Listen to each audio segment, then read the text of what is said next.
بسم اللہ الرحمن الرحیم۔ السلام علیکم۔ حضرت سلیمان علیہ السلام کا واقعہ۔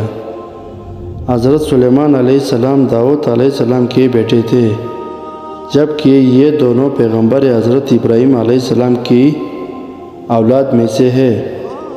یہودی اور عیسائی حضرت سلیمان علیہ السلام کو پیغمبر نہیں مانتے، بلکہ صرف ایک بادشاہ مانتے ہیں۔ قرآن میں یہ صاف طور پر بیان کیا گیا ہے کہ وہ اللہ تعالیٰ کے پیغمبر تھے۔ سورۃ النساء 163، جس کا ترجمہ یہ ہے، یقیناً ہم نے آپ کی طرف اسی طرح وحی کی ہے جیسا کہ نوح علیہ السلام اور ان کے بعد والے نبیوں کی طرف کی، اور ہم نے وحی کی ابراہیم اور اسماعیل اور اسحاق اور یعقوب اور ان کی اولاد پر، اور عیسیٰ اور ایوب اور یونس اور ہارون اور سلیمان کی طرف، اور ہم نے داؤد علیہ السلام کو زبور عطا فرمائی۔ حضرت سلیمان علیہ السلام بچپن ہی سے بہت زیادہ ذہین اور فیصلہ کرنے کے ماہر تھے۔ دیکھیے سورۃ الانبیاء 78 اور 79، جس کا ترجمہ یہ ہے، اور داؤد اور سلیمان علیہ السلام کو یاد کیجیے جبکہ وہ قید کے معاملے میں فیصلہ کر رہے تھے کہ کچھ لوگوں کی بکریاں رات کو اس میں چرچک گئی تھی، اور ان کے فیصلے میں ہم موجود تھے۔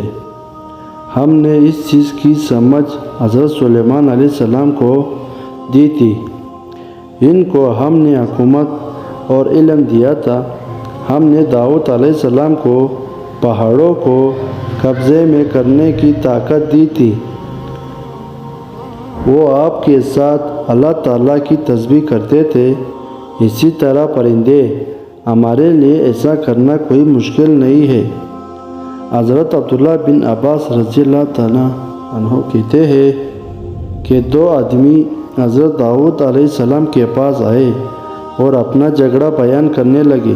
مدعی کہنے لگا کہ اس آدمی کی بھیڑیوں نے میرے کھیت کے ساری فصل تباہ کر دی۔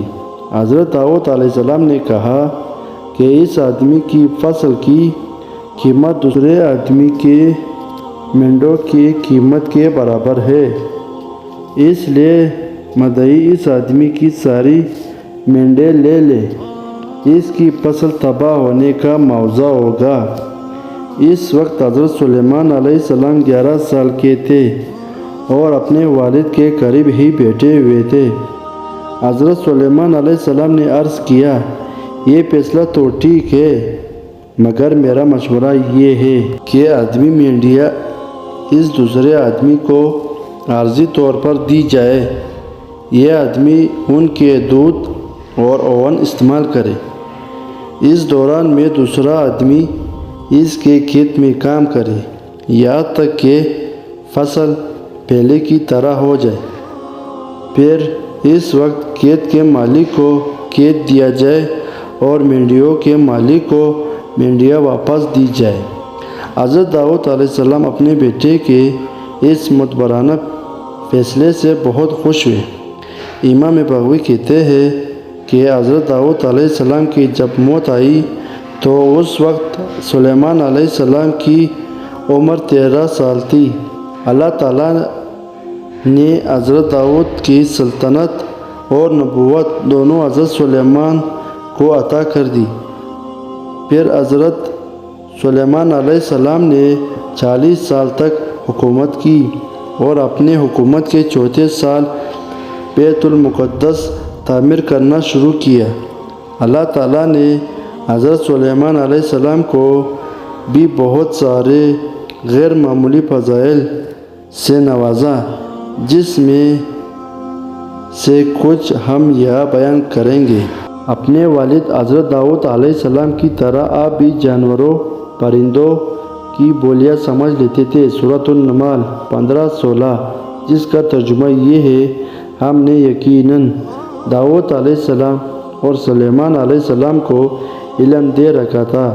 اور دونوں نے کہا تعریف اللہ کے لیے ہے جس نے اپنے بہت سے ایماندار بندوں پر فضیلت عطا فرمائی ہے۔ اور داؤد علیہ السلام کے وارث سلیمان علیہ السلام ہوئے اور کہنے لگے لوگو ہمیں پرندوں کی بولی سکھائی گئی ہے اور ہمیں ہر طرح کی چیز عطا کی گئی ہے، بے شک یہی ہے اللہ کا نمایاں فضل۔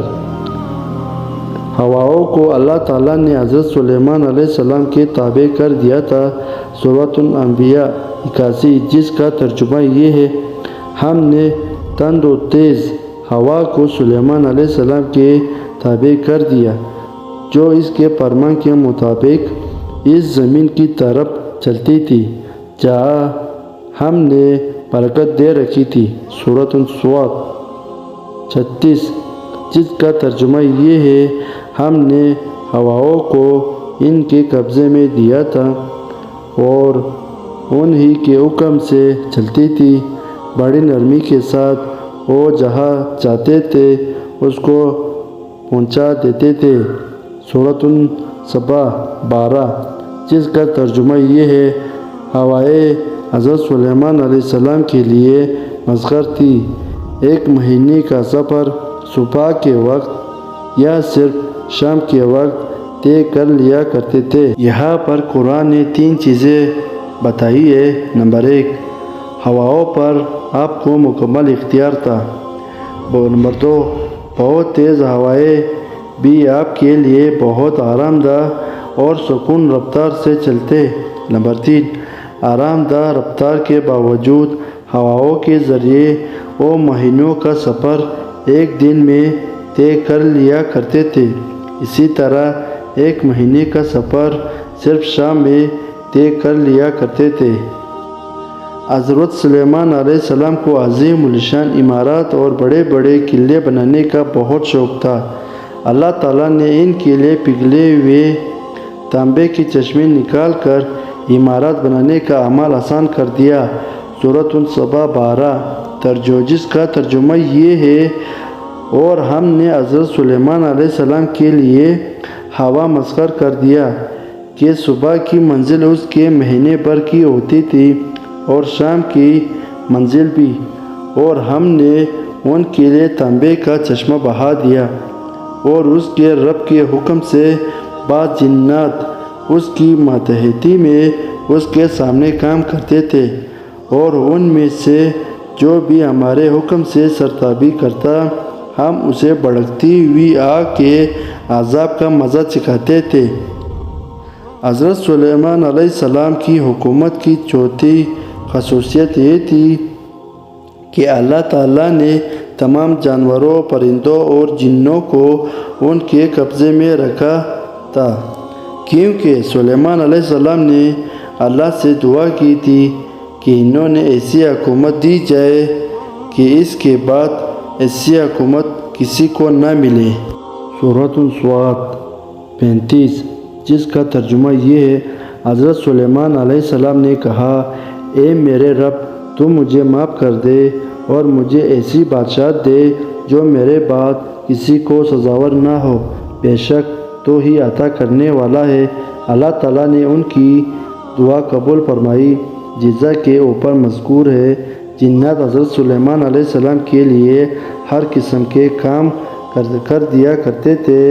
سورۃ السبا 13 جس کا ترجمہ یہ ہے جو کچھ سلیمان چاہتے وہ جنات تیار کر دیتے، مثلاً قلعے، مجسمے اور حوضوں کے برابر لگن اور چولہوں پر جمی ہوئی مضبوط دیگیں۔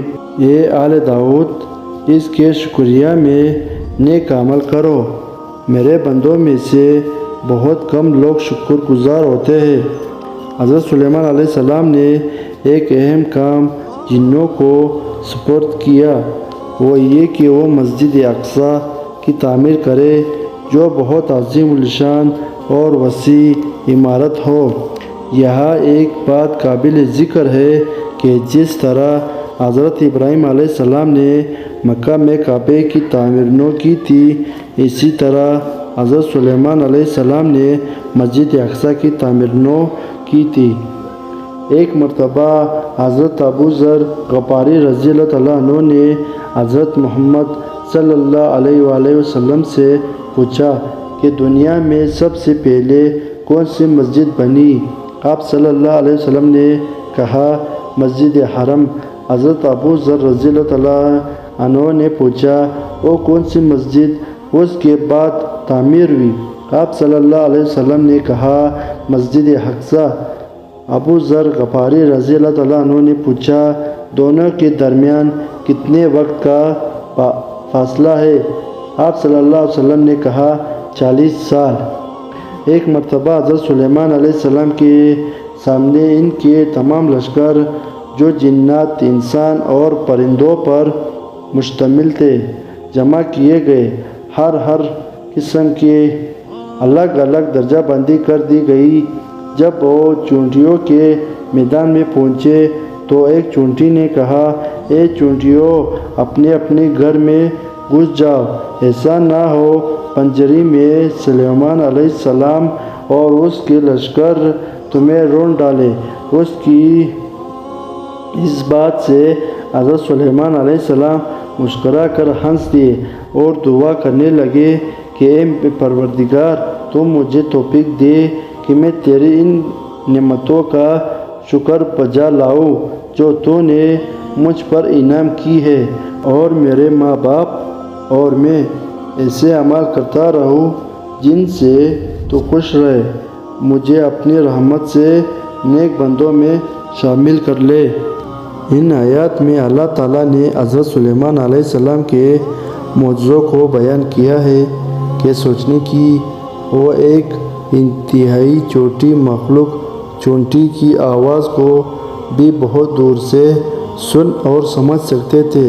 ان معجزات سے ہمارا ایمان اور قوی ہوتا ہے۔ یقیناً اللہ تعالیٰ بہت طاقتور ہے اور وہ اپنے چنے ہوئے بندوں پر طرح طرح کے انعام و کرم کرتے ہیں۔ چونٹیوں کے اس قصے اللہ تعالیٰ کی کئی نشانیاں ہیں۔ اس اہمیت کی وجہ سے اس سورت کا نام سورۃ النمل رکھ دیا گیا۔ نمل کی معنی چونٹی کی ہے۔ یہاں پر ہر چیز قابل ذکر ہے کہ بائبل کا ترجمہ کرنے والوں نے حضرت داؤد علیہ السلام اور حضرت سلیمان علیہ السلام کے بارے میں بہت سارے من گھڑت نظریہ اور قابل شرم واقعات نقل کیے ہیں۔ دعا ہے کہ اللہ تعالیٰ ان تمام ترجمہ کرنے والوں کو قرآن کی تعلیمات سیکھنے، سمجھنے اور ماننے کی توفیق دے، آمین۔ آخر میں آپ سب سے درخواست کرتا ہوں کہ ایک مرتبہ حضور صلی اللہ علیہ وآلہ وسلم پر درود شریف پڑھیے۔ شکریہ۔ اگر آپ کو ہماری ویڈیو اچھی لگے تو لائک، سبسکرائب، کمنٹ لازمی کیا کرے۔ شکریہ۔